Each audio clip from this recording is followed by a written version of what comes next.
पश्चिम Asia का माहौल और ख़राब हो सकता है।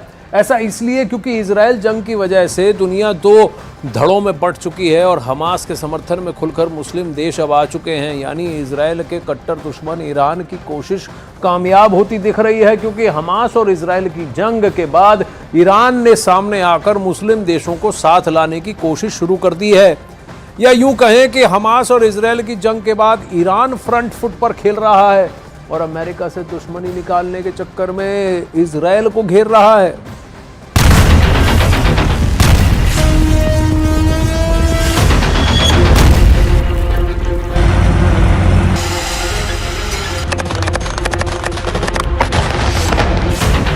गाजा पर लगातार बम बरस रहे हैं।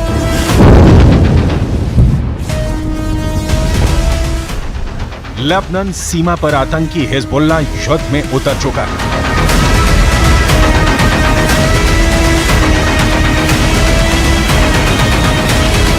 यमन के हूथी विद्रोही भी इजरायल पर लगातार मिसाइल से हमला कर रहे हैं, लेकिन इस सब के बीच इजरायल को घेरने को लेकर ऐसा प्लान तैयार हो चुका है जिसे किसी ने नहीं सोचा था।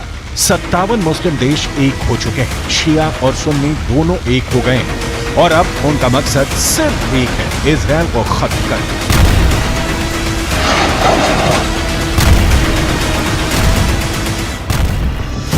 इजरायल हमास जंग ने दुनिया को दो खेमों में बांट दिया है, या यूं कहें कि साफ नजर आने लगा है कि कौन फिलिस्तीन की तरफ है और कौन इजरायल की तरफ।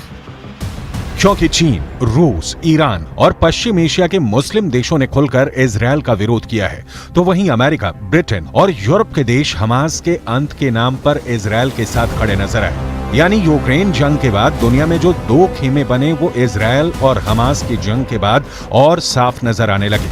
यानी इजरायल जंग ने विश्व युद्ध का माहौल बना दिया, क्योंकि यूक्रेन जंग के बाद ही विश्व युद्ध की आहट सुनाई देने लगी थी। लेकिन उस समय पश्चिम एशिया के मुस्लिम मुल्क खुलकर अमेरिका का विरोध नहीं कर रहे थे। लेकिन हमास और इजरायल की जंग ने अमेरिका के खिलाफ ऐसा माहौल बनाया जिससे अमेरिका का नुकसान होने लगा।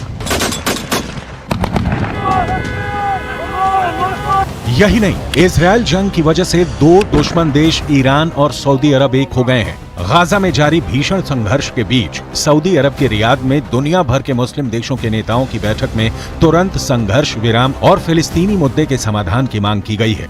पश्चिम एशिया और इस्लामिक देशों के नेताओं ने इजरायल की आलोचना की और गाजा पर तुरंत हमले रोकने का आह्वान किया।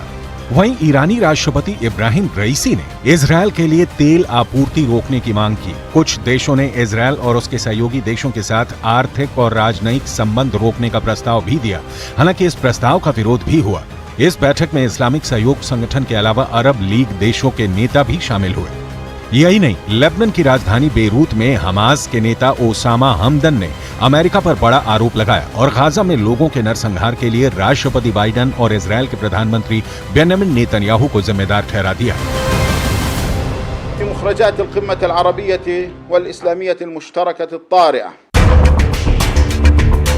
सूरत कुछ ऐसी है, इजरायल के साथ अमेरिका समेत यूरोपियन यूनियन के देश हैं, यानी आधी दुनिया इजरायल के साथ है, तो वहीं दूसरी तरफ ईरान है जिसके साथ चीन और रूस तो हैं ही, साथ ही फिलिस्तीन के नाम पर कई इस्लामिक देश ईरान के साथ खड़े हैं। मतलब साफ है, अगर जंग नहीं रुकी तो विश्व युद्ध होना तय है। ऐसा इसलिए क्योंकि एक एक कर कई देश इजरायल हमास युद्ध में कूद चुके हैं। दूसरी तरफ इजरायल भी इस जंग में पीछे हटने को तैयार नहीं है और उसने एक बार फिर सीज फायर करने से इनकार कर दिया। यानी इजरायल के तेवर साफ है, वो ऐसे किसी भी देश को बख्शने के मूड में नहीं है जो उन पर हमला करेगा। फिर चाहे वो फिलिस्तीन हो, जॉर्डन हो, लेबनान हो, सीरिया हो या ईरान और तुर्की, किसी ने भी अगर इजरायल पर हमला किया तो इजरायल पलटवार करने में देरी नहीं करेगा।